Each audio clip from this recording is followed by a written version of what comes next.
Bismillahirrahmanirrahim. Assalamualaikum warahmatullahi wabarakatuh. Alhamdulillahilladzi hadana li hadza wa ma kunna linahtadiya laula an hadanallah. Asyhadu an la ilaha illallah wahdahu la syarikalah wa asyhadu anna Muhammadan abduhu wa rasuluh sallallahu alaihi wa ala alihi wa ashabihi ajma'in. Ya ayyuhalladzina amanu taqullaha haqqa tuqatih wa la tamutunna illa wa antum muslimun. Amma ba'd. Allahumma subhanaka la ilma lana illa ma 'allamtana innaka antal alimul hakim.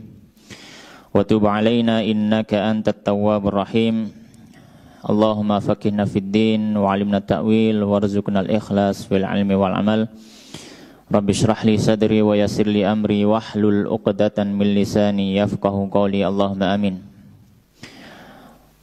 Ma'asyiral muslimin jamaah rahimani wa rahimakumullah. Alhamdulillah, kembali kita bersyukur kepada Allah Subhanahu wa taala karena pada kesempatan malam hari ini Allah Subhanahu wa taala masih memberikan kita kenikmatan untuk bisa bermajelis, berkumpul, bertemu dalam rangka tafaquh fiddin.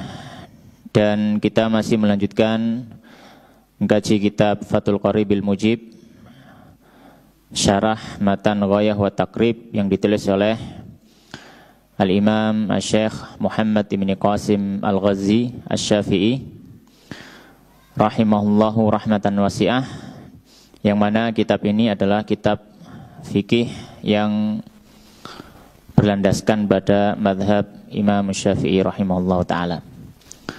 Dan insyaallah pada pertemuan malam hari ini kita melanjutkan di pembahasan sholatul khauf. Pada pertemuan sebelumnya kita sudah selesai membahas sholat istisqa.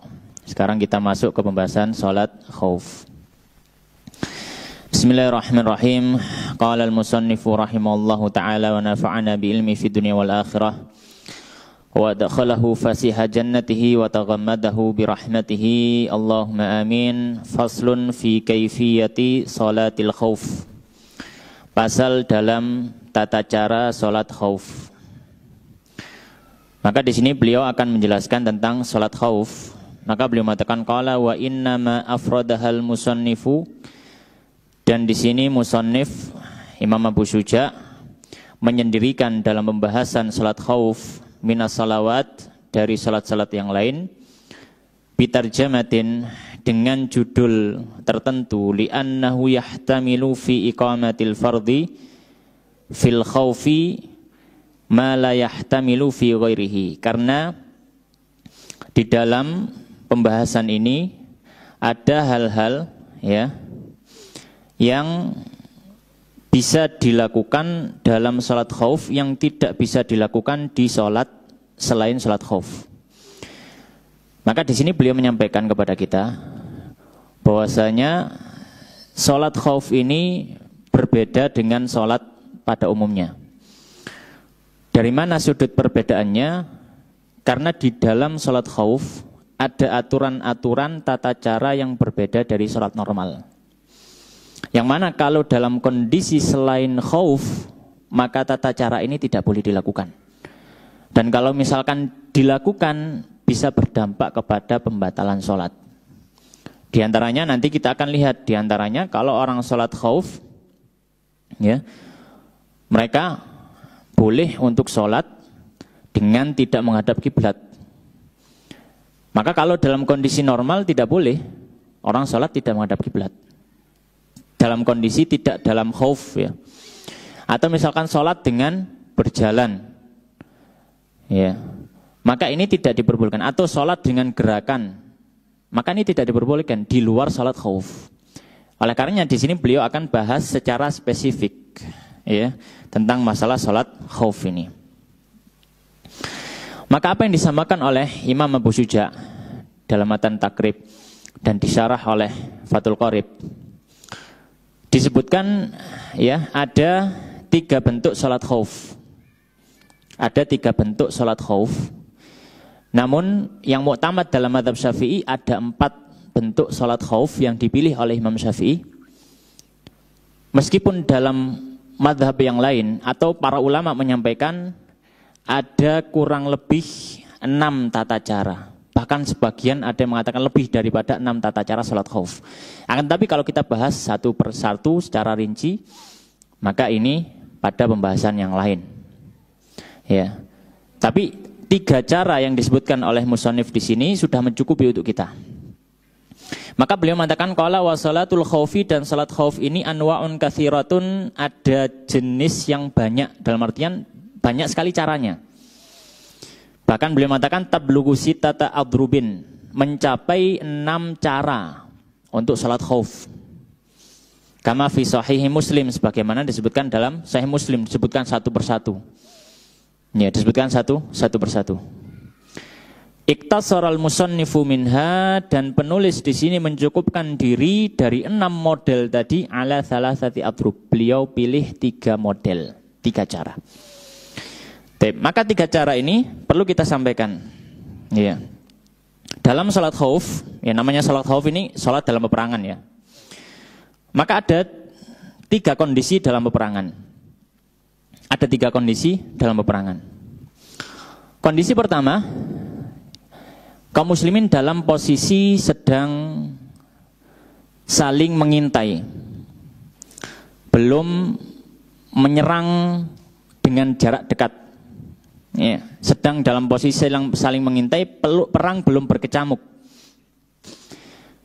Dan posisi musuh berada di arah selain kiblat. Misalkan kalau di Indonesia, posisi musuh ini ada di timur misalkan. Ini kondisi pertama. Kondisi perang masih bentuknya perang saling mengintai. Ya, sudah ada serangan-serangan cuma masih saling mengintai. Namun posisi musuh berada di selain arah kiblat. Kondisi pertama. Kondisi kedua, perang belum berkecamuk, masih saling mengintai, dan musuh posisinya ada di arah kiblat. Misalkan kalau di Indonesia berarti di arah barat. Kondisi ketiga, perang sudah berkecamuk. Dalam artian bukan mengintai lagi, tapi sudah bertemu pedang dengan pedang, tembak dengan tembak. Ya, ini kondisi ketiga. Maka dari 3 kondisi ini nanti ada cara-cara yang disampaikan oleh musannif. Ada cara-cara yang disampaikan oleh musannif. Ya. Cara yang pertama, maka beliau mengatakan qala ahaduha, yang pertama. Berarti ini kondisi pertama, cara pertama. An yakunal adu, bahwasanya musuh itu fi ghairi jihatil kiblah, di selain arah kiblatnya. Misalkan posisi musuh kalau di Indonesia ada di arah timur, atau di arah selatan, atau di arah utara. Ya. Wa huwa qalilun wa fil muslimina kathratun, dan jumlah mereka lebih sedikit dibandingkan jumlah kaum muslimin yang banyak. Ya. Bihaitsu, di mana tuqawimu kullu firqatin minhum al-adwa, di mana kekuatan kaum muslimin, ya, kelompok kaum muslimin itu bisa mengatasi musuh. Ya, bisa mengatasi musuh. Dalam artian dalam kondisi yang memungkinkan ketika nanti dibagi pasukannya. Karena nanti pada posisi pertama ini perlu ada pembagian pasukan. Perlu ada pembagian pasukan. Maka diperbolehkan, ya, dilakukan cara ini kalau apa? Kalau ketika pasukan dibagi 2, setiap kelompok atau setiap bagian itu mampu menghadapi musuhnya. Mampu menghadapi musuhnya. Tapi kalau misalkan musuh terlampau banyak, pasukan muslimin cuma sedikit, apalagi kalau dibagi 2, maka ya akan kewalahan. Maka di sini tidak melakukan cara yang akan disebutkan. Karena nanti bisa berdampak tiba-tiba serangan mendadak, ya sudah kewalahan, nggak bisa ngatasi. Ya. Maka kalau misalkan, ya, dalam kondisi musuh di arah selain kiblat dan pasukan kaum muslimin lumayan banyak, bisa mengatasi jumlah pasukan musuh, fayufarriquhumul imam, maka caranya imam membagi mereka, membagi pasukannya, firqatain, dengan 2 bagian, dengan dua bagian. Firqatun taqifu fi wajhil adu, satu kelompok mereka berada di arah musuh. Tahrusuhu, kelompok ini tugasnya mengawasi musuh. Karena posisinya tidak di selain arah kiblat, maka perlu penjagaan ke arah sana, jadi dipisah.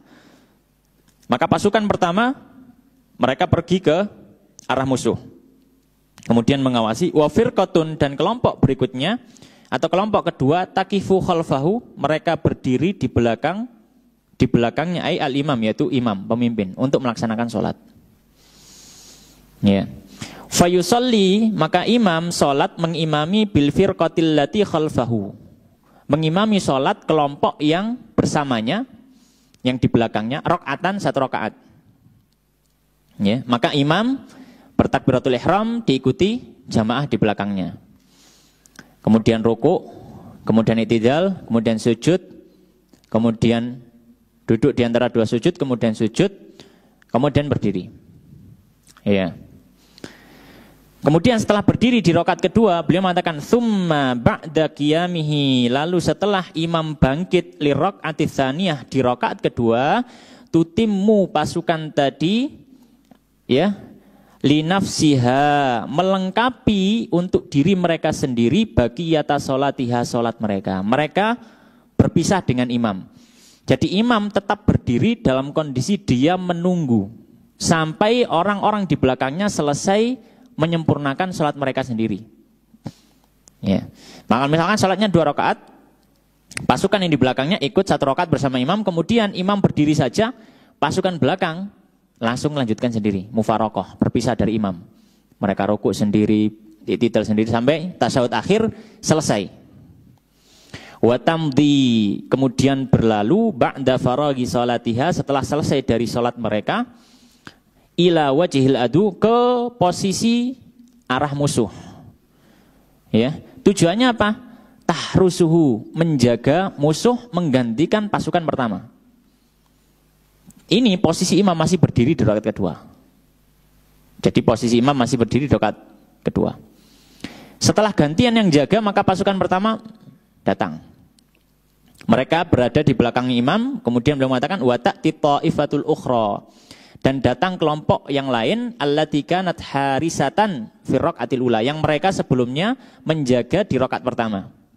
Maka kemudian pasukan pertama ini masuk ke dalam sholat, ya, takbiratul ihram, kemudian imam melanjutkan sholatnya, diikuti jamaah di belakangnya.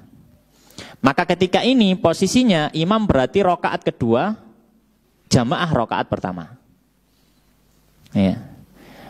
Maka fayusallil imam biha rakaatan. Maka imam mengimami mereka, mengimami kelompok kedua ini 1 rakaat.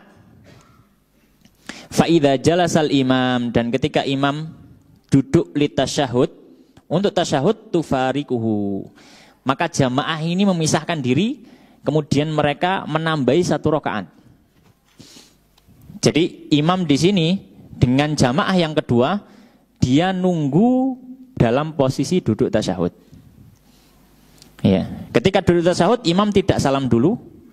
Kemudian jamaah yang di belakangnya ketika imam duduk tasyahud, mereka berdiri, nambahi 1 rakaat. Karena di situ posisi mereka cuma dapat 1 rakaat, perlu nambahi 1. Kenapa demikian? Tujuannya supaya nanti ketika salam, salamnya bareng dengan imam. Jadi pasukan pertama dapat keutamaan takbiratul ihram bersama imam, pasukan kedua dapat keutamaan salamnya bersama imam. Ya. Fa idza jalasal imam li tasyahud tufarikuhu, maka berpisah dari imamnya. Wa tutimmu li nafsiha, kemudian mereka melengkapi, menambahi untuk diri mereka sendiri. Tsumma yantadhiruhal imam, kemudian imam menunggu mereka. Wa yusallimu biha, dan imam salam bersama kelompok tersebut. Ya.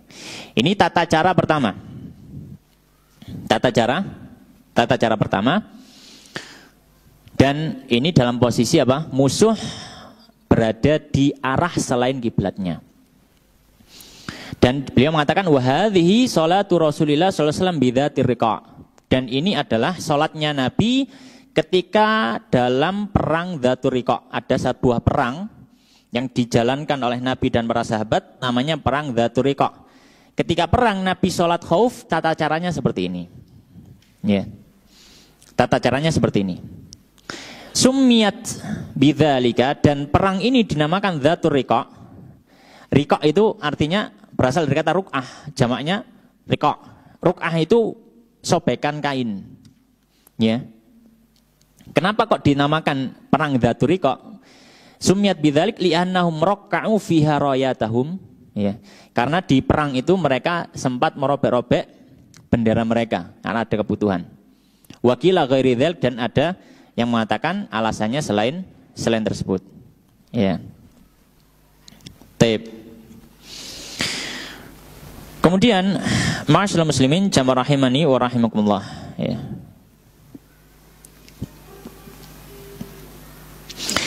Dalam posisi yang pertama ini, ketika pasukan berada di arah selain kiblat, beliau menyebutkan satu cara saja, yaitu sholat Dzatur Riqa' tadi. Tapi sebenarnya Imam Syafi'i juga memiliki pandangan opsional yang lain.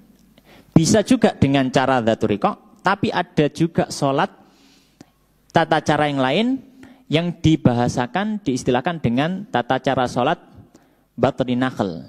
Karena cara ini sempat dilakukan Nabi ketika terjadi peperangan, dan peperangan itu terjadi di batni nakhl. Ya, sebuah lembah disebutnya lembah nakhl. Ya, lembah pohon kurma, karena terjadi di situ peperangnya. Nah, caranya gimana? Ya. Ini bisa kita bahasakan, ini jadi untuk posisi pertama, kondisi pertama ada dua pilihan. Pilihan pertama seperti yang disebutkan oleh musannif, dibagi pasukan, dibagi dua, kemudian pasukan pertama dapat 1 rakaat bersama imam, menyelesaikan sendiri 1 rakaat. Pasukan kedua dapat 1 rakaat bersama imam, nambahi sendiri 1 rakaat. Kalau sholat batn nakhl, ya, maka caranya imam sholat 2 kali. Imamnya sholat 2 kali. Maka pasukan pertama, pasukan tetap dibagi 2. Pasukan pertama sholat bersama pemimpinnya dari takbiratul ihram sampai salam, sampai selesai. Setelah itu pasukan ganti oper. Pasukan yang sebelumnya jaga datang lagi kepada pemimpin tersebut. Kemudian apa? Kemudian imamnya mengimami lagi, sholatnya 2 kali. Ini yang dilakukan Nabi dalam peristiwa batni nakhlin. Ya, perang batn nakhl. Tapi ini tidak disebutkan dalam Fathul Qorib. Tapi ini pendapat utama dalam mazhab Syafi'i. Ya, pendapat utama dalam mazhab Syafi'i. Baik. Kemudian cara yang kedua, beliau katakan qala wa tsani, dan yang kedua an yakuna fi jihatil qiblah. Kondisi kedua sekarang ketika pasukan musuh berada di arah kiblatnya. Pasukan musuh berada di arah kiblatnya. Fi makanin, dalam satu tempat la yasturuhum an ayunil muslimina, ya, la yasturuhum, yang tidak menutupi mereka, ya, dari pandangan kaum muslimin syai'un, ya, sesuatu. Dalam artian musuh berada di arah kiblat, musuh berada di arah kiblat, dan tidak ada yang menghalangi pasukan kaum muslimin untuk melihat musuhnya. Tidak ada yang menghalangi. Ya. Maka kalau misalkan ada yang menghalangi pasukan kaum muslimin untuk melihat musuh, maka diperkenankan untuk mereka sholat sendiri-sendiri. Tidak ada masalah. Ya, tidak ada masalah. Kenapa? Karena di situ sangat besar sekali kemungkinan mudaratnya ketika apa? Musuh tidak terlihat. Meskipun kita yakin musuh di arah kiblat tapi tidak terlihat.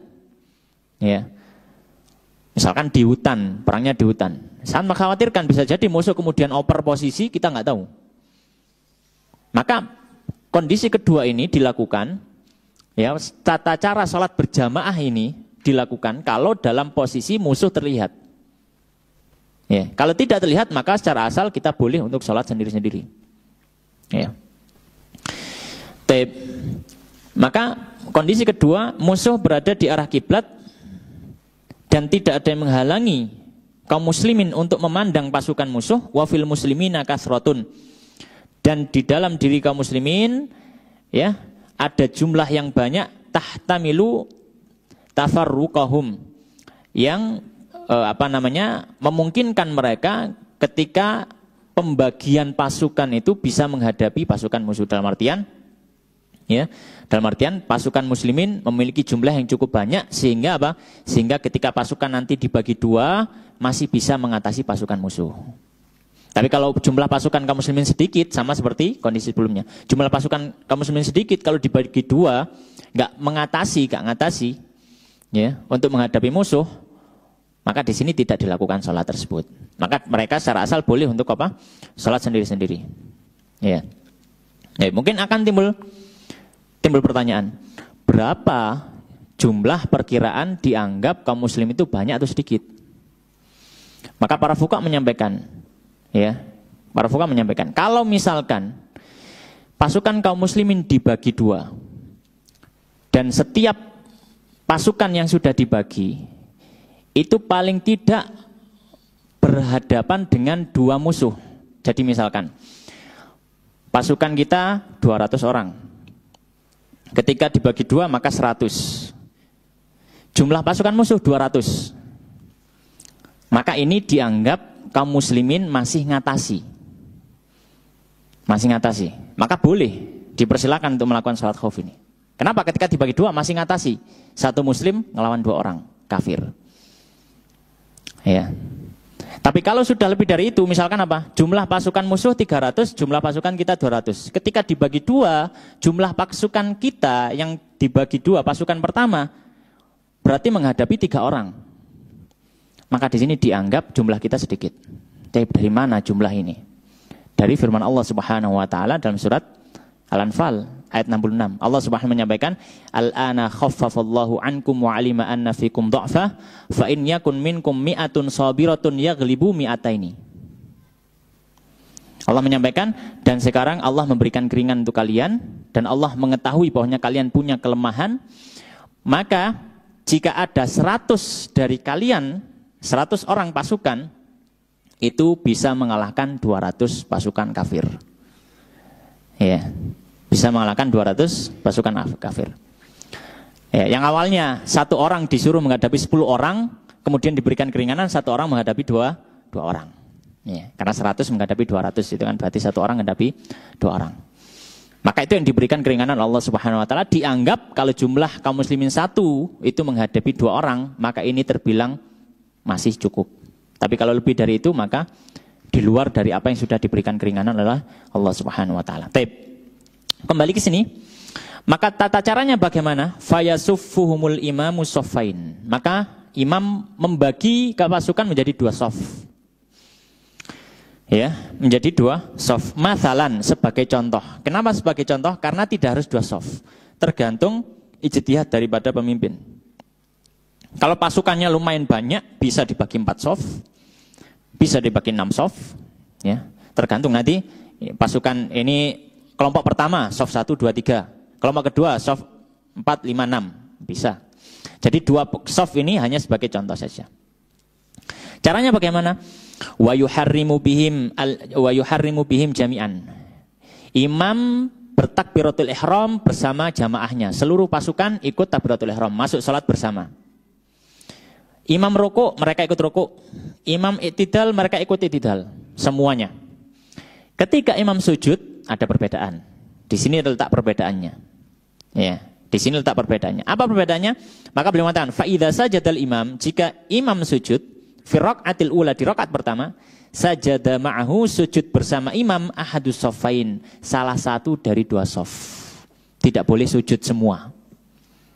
Iya, tidak boleh sujud semua. Kenapa? Karena nanti saf yang enggak sujud tugasnya untuk menghadap musuh, mengawasi. Maka salah satu saf sujud. Sajdata ini 2 kali sujud bersama imamnya. Wa waqafa saful akhar, dan saf yang lain tetap berdiri dalam posisi i'tidal nunggu. Yahrusuhum, menjaga pasukan yang sedang sujud.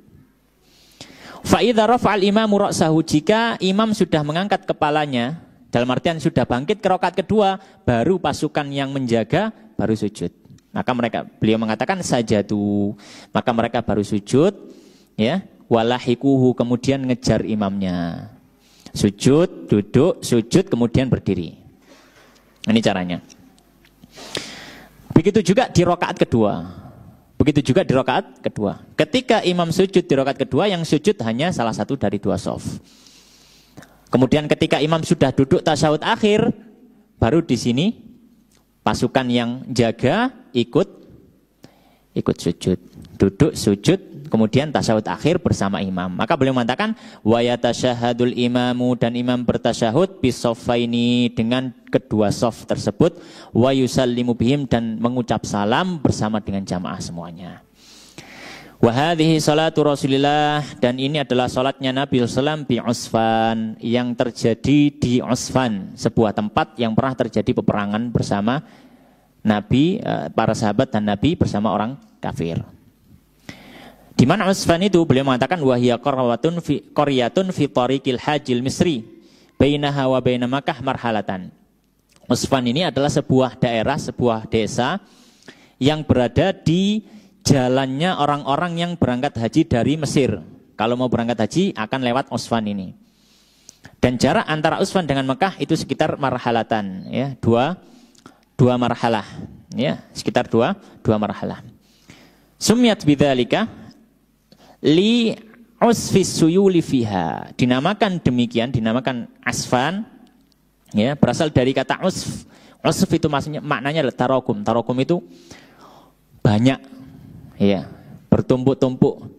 Kenapa? Karena di situ, ya, ketika hujan turun, maka mata air itu sangat banyak sekali sehingga aliran air sangat banyak, ya, bertumpuk-tumpuk seperti itu. Tip.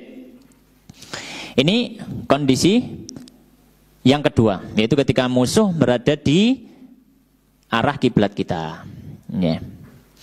Kemudian kondisi keempat, ya, kondisi keempat atau kondisi ketiga, kondisi ketiga, yaitu apa? Yaitu ketika perang sudah berkecamuk, perang sudah terjadi dengan jarak dekat, ya, atau mungkin jarak yang jauh kalau hari ini, ya, kalau hari ini dengan jarak yang jauh tapi sudah serang-serangan itu sudah langsung mengenai kita dengan intensitas serangan yang tinggi, ya. Misalkan sudah rudal pada turun, misalkan, ya, yang lagi hangat, ya, dihujani rudal. Ini sudah kondisinya khauf dengan kondisi ketiga, yaitu apa? Sudah berkecamuk. Ya, ini sudah kita harus lari mencari tempat perlindungan dan seterusnya. Tidak bisa kita hanya masih mengintai saling mengintai, enggak, karena serangan sudah begitu intens. Ya, maka perang sudah berkecamuk, maka kondisi ketiga. Bagaimana kondisi ketiga? Beliau mengatakan watsalitsu, dan yang ketiga an yakuna fi syiddatil khauf. Pokoknya kaum muslimin berada dalam ketakutan yang tinggi, waltihamil harbi, dan perang yang sudah berkecamuk. Ya. Perang yang sudah berkecamuk. Huwa kinayatun an syiddatil ikhtilat bainal qaum, ya. Dan istilah iltihamul harbi, kalau kita terjemahkan bebas, perang berkecamuk. Tapi kata iltiham itu berasal dari kata lahm. Lahm itu artinya daging. Iltiham berarti bertemunya daging dengan daging. Ini kinayah, ini kiasan. Karena ketika perang berkecamuk, daging kita akan bertemu dengan daging musuh. Kalau perangnya zaman dulu, perangnya masih pakai tombak, pedang, dan seterusnya. Ya. Wahwa kinayat, maka beliau mengatakan ini adalah sebuah kiasan ketika apa? Sudah percampuran antara dua pasukan sudah terjadi. Ya. Bihaitsu yaltasiqu lahmu ba'dihim bi ba'din, di mana seolah-olah tubuh mereka sudah menempel dengan tubuh kita karena sudah bercampur dua pasukan. Fala yatamakkanuna min tarkil qital, maka tidak mungkin lagi mereka untuk menghindar dari perang. Wala yaqdiruna 'alan nuzul, dan sudah tidak mampu lagi untuk diam atau untuk turun inka nurukbana, ketika mereka sudah berada di atas kendaraannya. Ya, kalau sudah berada di atas kendaraannya, sudah perang di atas kendaraan itu, ya, sudah sulit untuk turun, ya.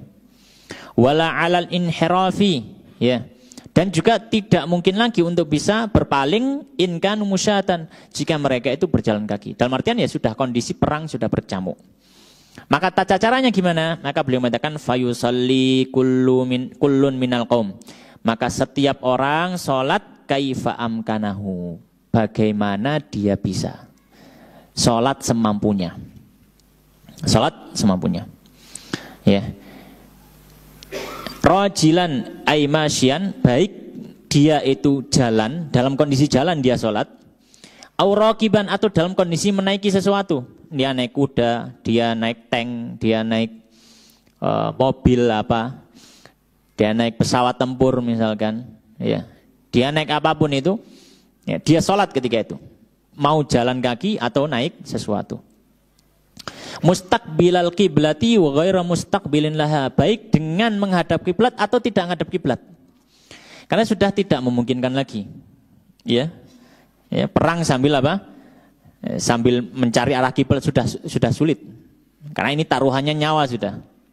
Maka tidak ada masalah, tidak menghadap kiblat tidak masalah, berjalan tidak masalah, naik sesuatu tidak masalah, gerak apapun tidak masalah. Ya. Oleh karenanya beliau mengatakan wa yu'dzaruna fil a'mal, dan mereka diberikan udzur maksudnya tidak ada masalah fil a'malil katsirah, dalam gerakan-gerakan yang banyak. Tidak masalah mereka sholat sambil gerak-gerak untuk apa?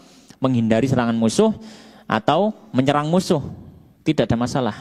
Fi sholati, dalam sholatnya.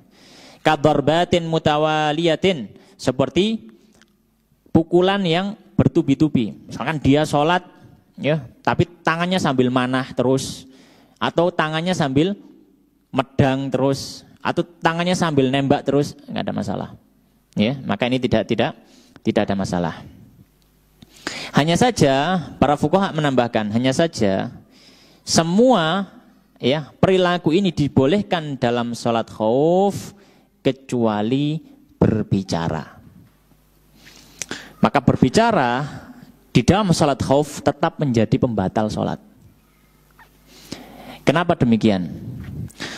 Karena berbicara itu adalah sesuatu yang tidak terlalu dibutuhkan dalam perang yang sudah berkecamuk. Yang butuh bicara paling siapa? Paling komandan.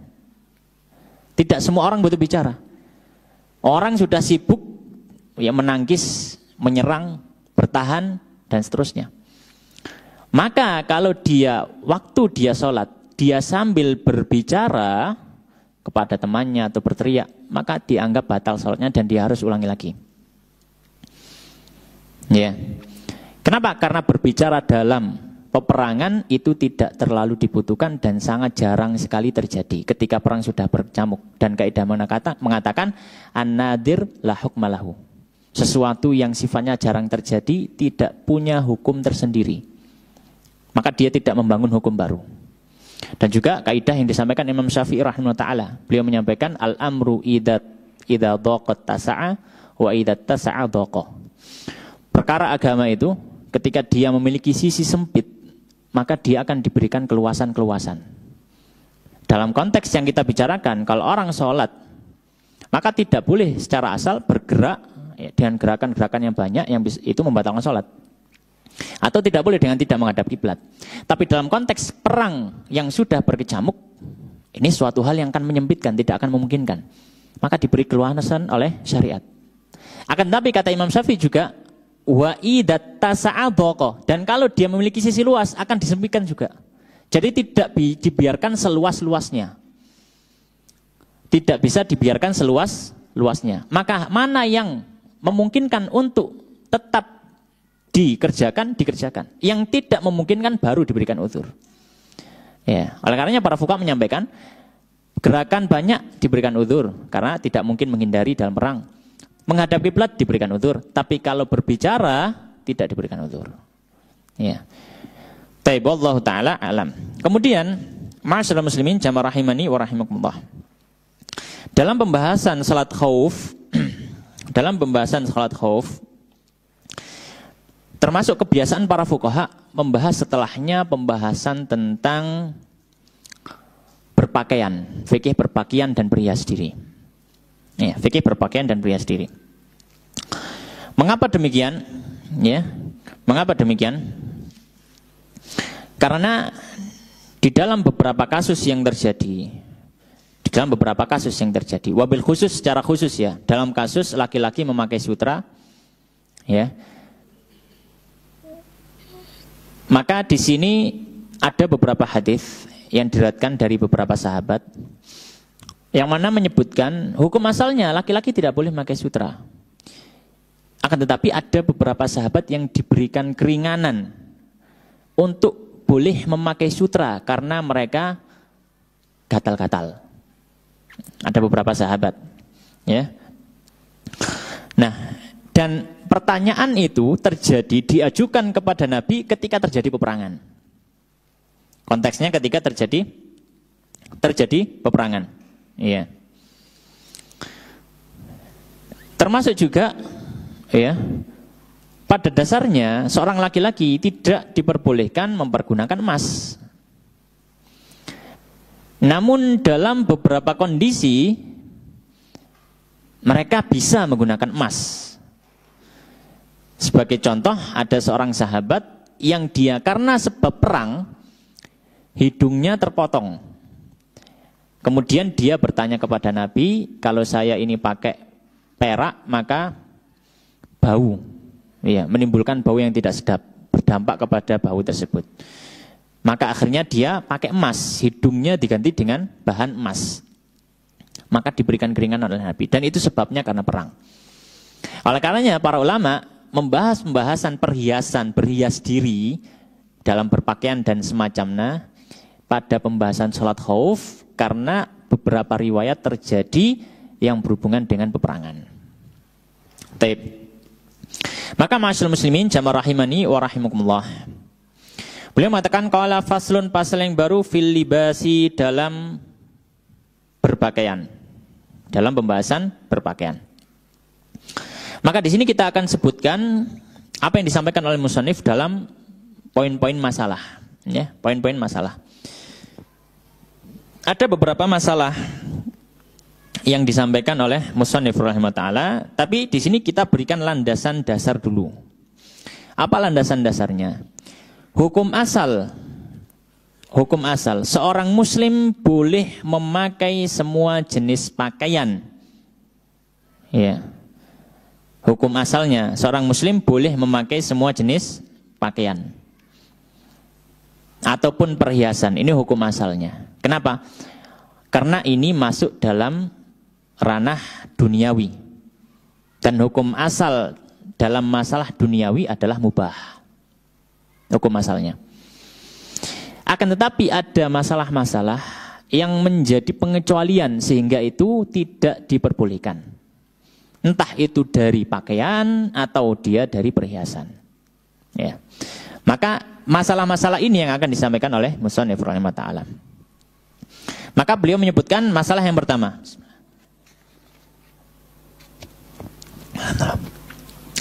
Qala wa yahrumu 'ala rijali lubsul hariri wa takhattumi bidh-dhahabi wal qazzi fi halatil ikhtiyari. Beliau menyampaikan masalah pertama, wa yahrumu, dan haram hukumnya 'ala rijal, bagi laki-laki. Apa yang haram? Lubsul harir, memakai kain sutra, wa takhattumi bidh-dhahab, dan memakai cincin dari emas. Ya. Memakai cincin dari emas. Wal qaz, ya, wal qazzi, dan juga qaz itu salah satu jenis sutra. Ya. Qaz itu salah satu jenis sutra. Ya. Fi halatil ikhtiyari, dalam kondisi normal, dalam kondisi normal. Maka di sini kita sampaikan masalah pertama, kaidah yang pertama, bagi laki-laki haram hukumnya memakai pakaian sutra dan memakai cincin dari emas. Memakai pakaian sutra dan memakai cincin dari emas. Dan yang dimaksud sutra di sini adalah sutra, kain sutra yang dibuat dari benang ulat sutra. Bukan kain yang dimerki sutra. Ya. Karena bisa jadi mungkin bahannya plastik atau bahannya bahan lain terus dinamai kain sutra karena saking lembutnya misalkan. Nah, kita katakan kalau dia tidak terbuat dari benang ulat sutra, tidak disebut kain sutra dalam pembahasan fikih ini. Ya. Kalau misalkan mungkin kita datang ke toko kain, ya ada tulisannya sutra misalkan. Ya, mungkin bisa kita tanya, ini sutra temenan tak gak mbak misalkan, atau mas gitu ya. Dikatakan, oh ini bahannya silikon gitu. Cuma saking kualitasnya bagus dan seterusnya, saking lembutnya dimakan sutra. Nah, maka ini laki-laki nggak ada masalah pakai. Jadi yang diharamkan adalah apa? Sutra yang asli dari ulat sutra. Landasan dalam hal ini apa? Landasannya diantaranya hadis Abi Umamah radhiyallahu taala anhu dalam Sahih Muslim.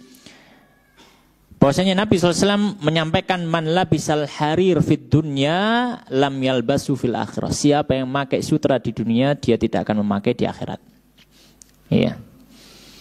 Dalam hadis yang lain riwayat Abu Daud dan Ibnu Majah dari hadisnya sahabat Ali radhiyallahu taala anhu, beliau mengatakan inna Nabi sallallahu alaihi wasallam akhadha hariran faja'alahu fi yaminih. Nabi SAW suatu ketika pernah memegang sutra, beliau pegang dengan tangan kanan. Wa akhadha dhahaban faja'alahu fi shimali. Kemudian Nabi mengambil emas diletakkan di tangan kiri. Tsumma qala, kemudian Nabi SAW bersabda inna hadzaini haramun ala dzukuri ummati. Bahwasanya dua hal ini diharamkan bagi laki-laki dari umatku. Ya, diharamkan bagi laki-laki dari umatku. Taib. Kemudian ini masalah yang pertama. Maka di sini tidak termasuk yang diharamkan kalau dia adalah wanita. Maka wanita boleh-boleh saja dia pakai kain sutra. Termasuk juga memakai emas. Maka silahkan wanita memakai perhiasan emas. Ya. Ini masalah pertama. Tidak boleh memakai baju sutra. Tidak boleh juga memakai cincin emas. Masalah yang kedua, wakadha, dan demikian juga yahrumu haram isti'malu, memakai madzukira, apa yang sudah disebutkan sutra dan emas, ala jihatil iftirash, sebagai alas untuk duduk, wa ghairi dzalik, atau yang semisalnya min wujuhil isti'malat, dari bentuk-bentuk pemakaian. Ya, dari bentuk-bentuk pemakaian. Maka masalah kedua, ya, untuk pemakaian sutra ini bukan hanya terbatas larangannya pada baju, ya, bukan terbatas larangannya pada baju, tapi apa? Semua jenis pemakaian, ya, termasuk juga apa? Misalkan dipakai untuk alas duduk, ya, misalkan pakai dibuat karpet di rumahnya, dibuat duduk ya di atas kain sutra, maka ini juga apa? Juga terlarang. Ya. Landasannya apa? Ya. Landasannya diantaranya hadis yang diriwayatkan Imam Bukhari dari sahabat Hudzaifah, beliau mengatakan nahana Nabi sallallahu alaihi wasallam an nashraba fi aniyatiz dzahab wal fiddah. Nabi melarang kami untuk minum dari wadah emas dan perak, wa an na'kula fiha, dan makan dari wadah itu, wa an lubasil hariri wad dibaj, dan dari memakai sutra, wa an najlisa alaihi, dan juga termasuk duduk di atas sutra. Ya. Jadi bukan hanya terbatas pada pakaian, tapi juga apa? Segala macam pemakaian seperti apa? Digunakan untuk alas duduk. Ya.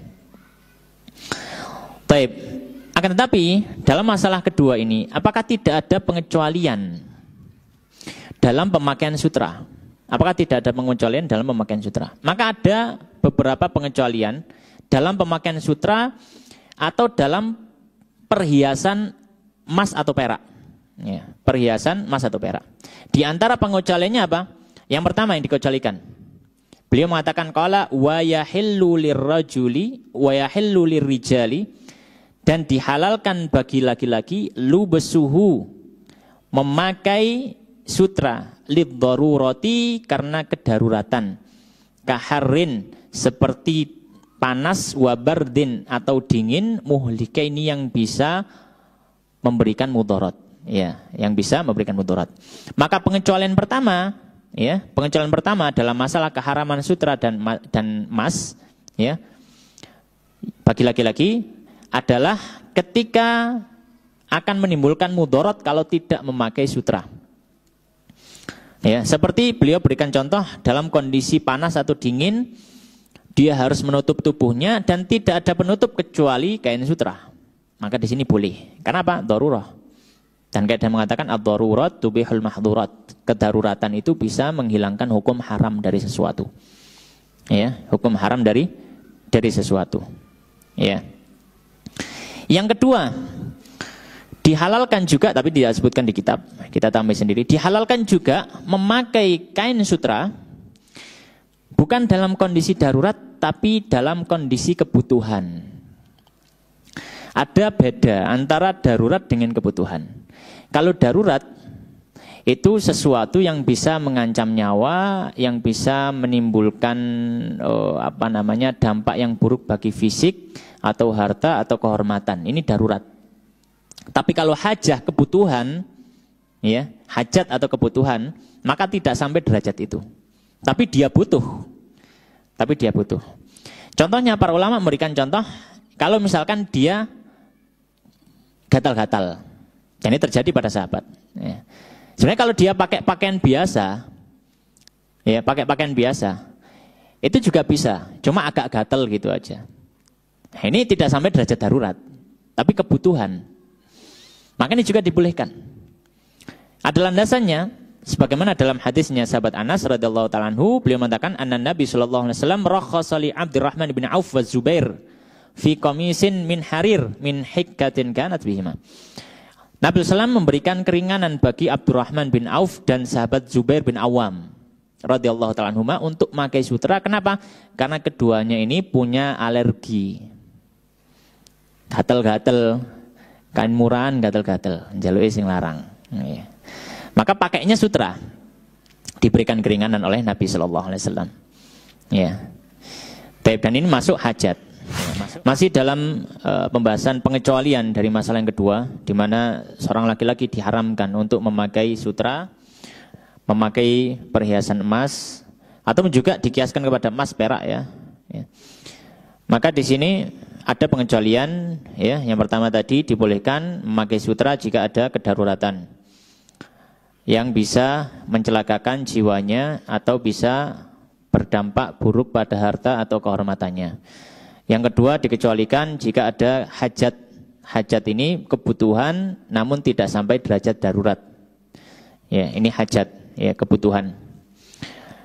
Kemudian pengecualian yang ketiga, ya, pengecualian yang ketiga diperbolehkan, ya, diperbolehkan bagi laki-laki untuk, ya, untuk mengganti, ya, mengganti anggota tubuhnya yang hilang karena sebab luka dengan emas atau perak, ya. Termasuk diantaranya ketika misalkan dia terjadi kecelakaan sehingga apa? Hidungnya hilang, maka boleh diganti dengan hidung emas atau hidung perak. Termasuk juga misalkan jari, ya, ada satu jarinya yang misalkan terpotong, kemudian diganti dengan jari emas, karena ada kebutuhan di situ, ya, maka ini diperbolehkan. Ya, termasuk juga gigi, ya, termasuk juga gigi. Dengan catatan apa? Dengan catatan ini memang apa? Anggota tubuh ini tidak disengaja diganti dengan emas atau perak itu. Kalau disengaja, maka ini diharamkan. Diharamkan. Tapi kalau tidak disengaja, misalkan giginya copot, kemudian diganti dengan gigi emas, maka hukum asalnya ini termasuk pengecualian, dibolehkan. Landasannya apa? Landasannya adalah hadis, ya. Landasannya adalah hadis dari sahabat Arfajah ibni As'ad radhiyallahu ta'ala anhu, quti'a anfuhu yaumal kulab. Hidung beliau ini terpotong pada hari peperangan Kulab. Ya, fattakhadha anfan min warik, maka beliau bikin hidung pasangan dari perak. Fa'antana alaihi, maka akhirnya menjadi busuk baunya. Ya, hidungnya itu menjadi busuk sehingga tidak bisa. Fa amarahun Nabi sallallahu alaihi wasallam fattakhadha anfan min dhahab. Maka akhirnya Nabi memerintahkan ya sahabat Arfajah tadi untuk memakai atau membuat hidung pasangan dari emas. Dan ini diperbolehkan. Maka dikiaskan kepada hidung anggota tubuh yang lain yang memang terjadi kecelakaan padanya sehingga dibutuhkan untuk diganti. Ketika ada kebutuhan menggantinya dengan emas atau perak, maka diperbolehkan. Ya, maka diperbolehkan. Baik. Kemudian yang dikecualikan yang keempat, diperbolehkan bagi laki-laki untuk menghias alat perang dengan perak. Namun tidak boleh menghiasnya dengan emas. Kalau alat perang boleh dihias ya dengan perak, namun tidak boleh dihias dengan emas. Ya. Dalilnya apa? Dalilnya adalah hadis yang diriwayatkan oleh sahabat Anas. Beliau mengatakan kanat qabi'atu sayfi Rasulillah sallallahu alaihi wasallam fiddatan. Bahwasanya gagang pedangnya Nabi itu terbuat dari bahan perak. Ya, maka ini menunjukkan bahwasanya boleh menghias peralatan perangnya dengan perak. Hukum asalnya laki-laki tidak boleh ya membuat sesuatu perhiasan yang sifatnya sebagai hiasan dari emas atau perak. Hukum asalnya tidak boleh. Ya. Kemudian yang kelima yang dikecualikan, diperbolehkan bagi laki-laki untuk memakai cincin dari perak. Kalau emas tidak boleh, tapi kalau dari perak boleh. Ya, dari perak boleh. Untuk cincin saja. Sebagaimana dalilnya adalah hadis yang diriwayatkan oleh sahabat Ibnu Umar, ya, bahwasanya beliau mengatakan ittakhadhan Nabi sallallahu alaihi wasallam khataman min dhahabin thumma alqahu thumma ittakhadha khataman min warik. Ya, bahwasanya Nabi SAW pernah membuat cincin dari emas, lalu beliau buang cincin emas itu, beliau ganti bikin cincin baru dari perak. Ya, makanya menunjukkan apa? Dibolehkannya memakai cincin dari perak. Taib. Kemudian ma'asyiral muslimin, jamaah rahimani wa rahimakumullah.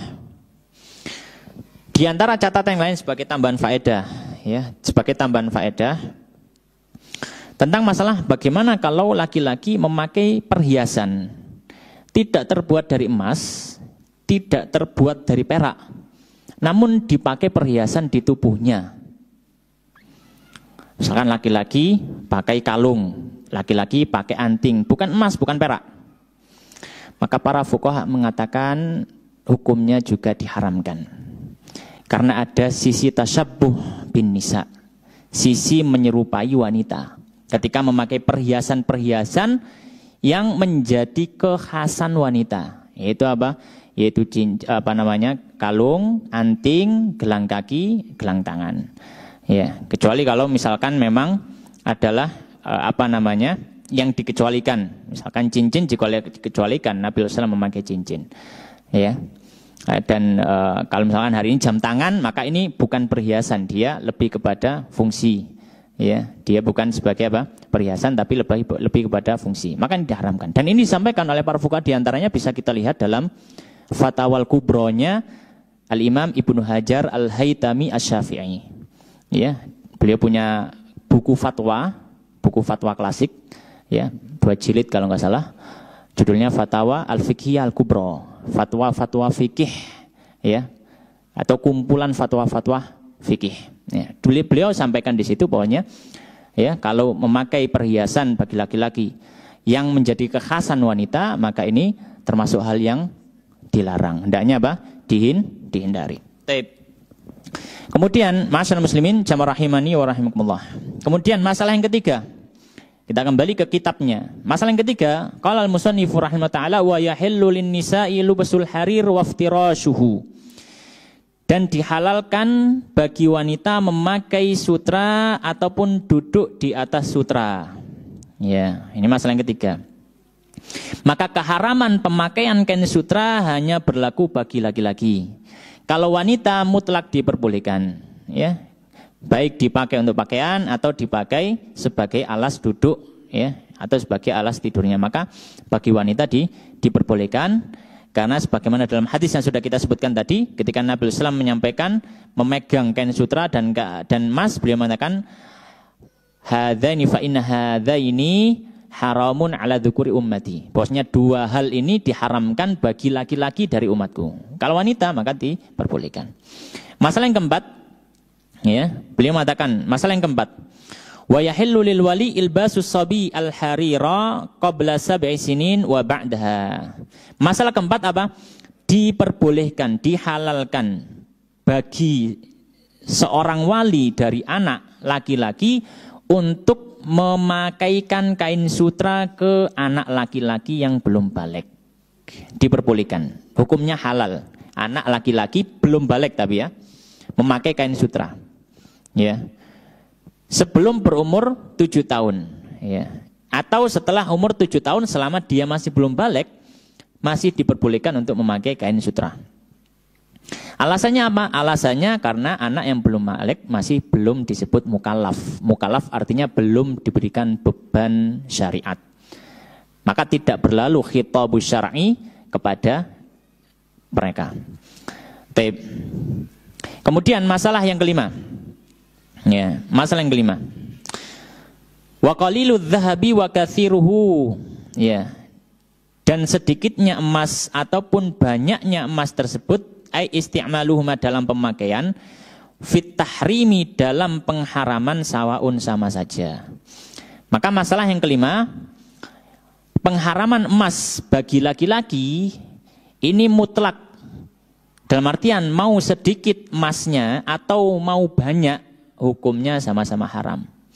Misalkan emas cincinnya misalkan terbuat dari perak, tapi ada apa namanya ndas-ndasan ini ya. Ada kepalanya itu terbuat dari emas, cuma kecil saja, haram. Ya, karena nggak ada beda, mau terbuat dari emas semuanya atau emasnya cuma sedikit, nggak ada beda. Ya, nggak ada beda. Ya, maka tidak diperbolehkan memakai apa? Memakai emas. Dan sedikit atau banyak hukumnya sama. Kemudian masalah berikutnya, ya, tentang ya masalah ini perlu kita jelaskan ya. Masalah ini. Masalah yang berikutnya masalah yang keenam tentang kain yang ada unsur sutranya tapi ada unsur non sutra. Maka ini ada 3 kondisi. Ya, ada 3 kondisi. Ketika kain itu tidak murni sutra, ada 3 kondisi. Kondisi pertama, dalam pembuatan kain, benang bahannya itu ada benang sutra, ada benang non sutra. Kemudian ditenun. Maka kain ini, kita katakan kain ini bahannya ada benang sutra, ada benang non sutra. Maka dalam kondisi pertama ini kita lihat, jika sutra mendominasi kain, benang sutranya lebih banyak di kain itu, hukumnya haram. Hukumnya haram.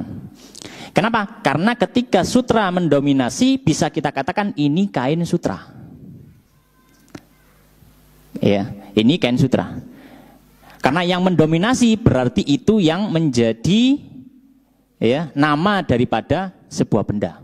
Adapun yang lainnya sebagai topping dalam tanda kutip ya, sebagai hiasan saja.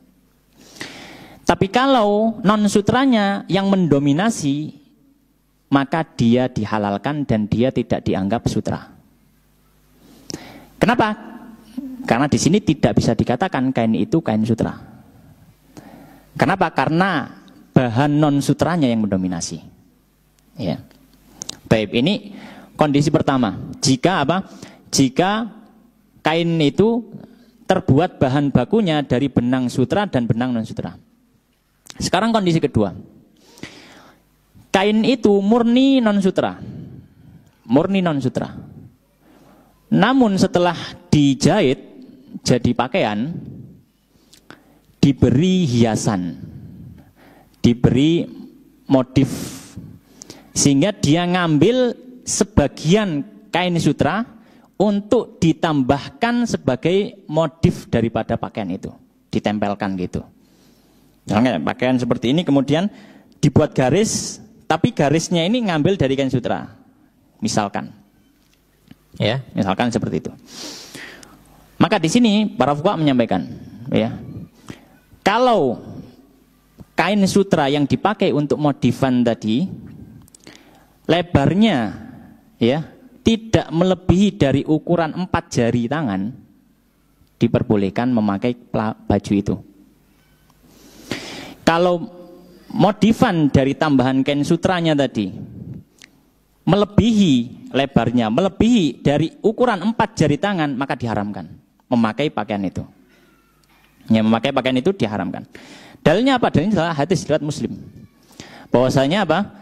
Bahwasanya sahabat Umar bin Khattab radhiyallahu taala anhu, beliau pernah berkhutbah dan mengatakan, naha Rasulullah SAW anil harir illa maudhi'i usbu'ain au thalath au arba'. Nabi SAW melarang dari sutra kecuali seukuran 2 jari atau 3 jari atau 4 jari. Hadis sahih riwayat Muslim. Maka di luar 4 jari termasuk perkara yang diharamkan. Itu kalau dia jadi modifan, ya, dia jadi modifan. Bagaimana kondisi ketiga? Ketika kain sutra itu jadi pinggiran, pelipit, ya, kita ngerani pelipit, jadi apa, pelipitannya kain gitu. Maka di sini para fuqaha menyatakan ini dikembalikan pada urf. Kalau pelipit kain itu dianggap normal, ukuran yang wajar untuk pelipit kain itu, maka diperbolehkan. Ya, ukuran yang wajar. Ya, misalkan kain semacam ini untuk model semacam ini mungkin, ya, umumnya biasanya 3 cm, 4 cm itu sudah. Ya, maka wajarnya gitu. Maka kalau lebih dari itu tidak boleh. Ya, lebih dari itu tidak boleh. Ya. Jadi kalau dalam kondisi ketiga sutra itu digunakan sebagai pelipit, ya, sebagai pelipitnya, maka di sini kembali kepada urf, adat yang ada, ya. Jika di luar dari adat kebiasaan terlalu berlebihan, maka ini dilarang. Nah, ini penjelasan yang lebih rinci daripada apa yang disampaikan oleh musannif. Karena di sini beliau mengatakan, qala wa idza kana ba'du thawbi ibraisaman. Jika sebagian kain itu adalah ibraisam. Ibraisam itu apa? Ay hariron, sutra. Wa ba'duhul akhar, dan sebagian lain bukan sutra, kutnan au kattanan. Ya, seperti kain katun masalan. Sebagai contohnya, jazali rajul, boleh bagi laki-laki lubsuhu untuk memakainya, malam yakun al ibraisam ghaliban, selama sutranya tidak mendominasi ala ghairihi, atas selain sutra. Fa in kana ghairul ibraisam ghaliban, ya, dan jika yang selain sutranya itu yang mendominasi, halal, maka dihalalkan.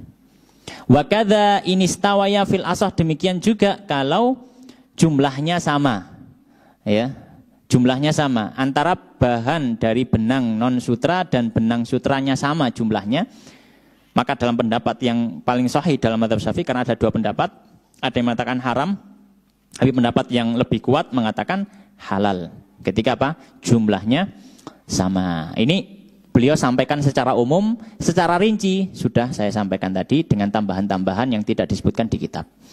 Tapi mungkin demikian yang bisa kita bahas pada kesempatan malam hari ini, ya.